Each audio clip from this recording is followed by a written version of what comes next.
Créativité et imagination sont les qualités requises pour participer à cet atelier. L'objectif de la semaine, apprendre à créer un personnage fort à l'image. Et les étudiants ne manquent pas d'idées.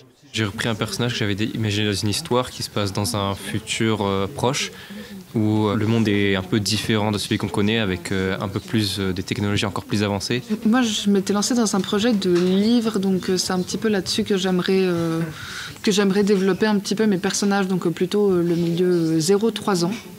Donc c'est là-dessus que je pars, donc sur des personnages un petit peu mignons. En gros, c'était sur un personnage, sur une panthère, j'étais parti, et puis du coup après qu'elle avait un peu des pouvoirs du magma, etc. En gros pour la rendre un peu comme... parce que je suis beaucoup impacté par tout ce qui est super-héros, etc. Du coup, j'aime bien tous les animaux. Du coup, je trouvais ça intéressant. Peu importe le style, John Thomas de Maude, artiste belge établi en France, ne cherche pas à influencer ses élèves. Ce sont eux qui doivent le trouver. Par contre, certains codes, même s'ils sont flexibles, régissent le monde du dessin animé. Il y a des formes particulières qui transmettent des messages dans l'inconscient, comme le triangle, c'est une forme qui va souvent être dynamique et parfois même instable. Donc on va l'utiliser pour faire des personnages spontanés, qui vont bouger dans tous les sens, ou alors souvent aussi pour les méchants. Les méchants sont souvent des personnages très pointus, très piquants, tandis que le rond, c'est une forme assez neutre, assez sereine.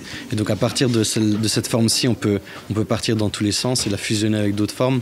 Mais oui, le rond, ça va souvent être un personnage plus amical, plus gentil, plus doux. Un atelier, mais pas seulement. Alain Auderset est en train de créer un dessin animé imérien. Il travaille sur ce projet depuis 2 ans déjà.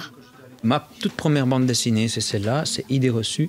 Et c'est celle-là qui est en train de se convertir en dessin animé.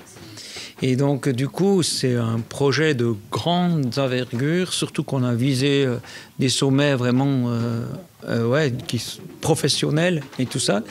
Et waouh, c'est une sacrée aventure. Le dessinateur imérien n'en dira pas plus, mais ce dessin animé comptera plusieurs épisodes et les premiers sont déjà en cours de création. Alain Auderset espère aussi trouver des collaborateurs pour ce projet.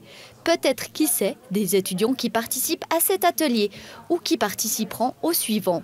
Puisque victimes de son succès, 3 seront encore organisés en avril, juillet et en septembre.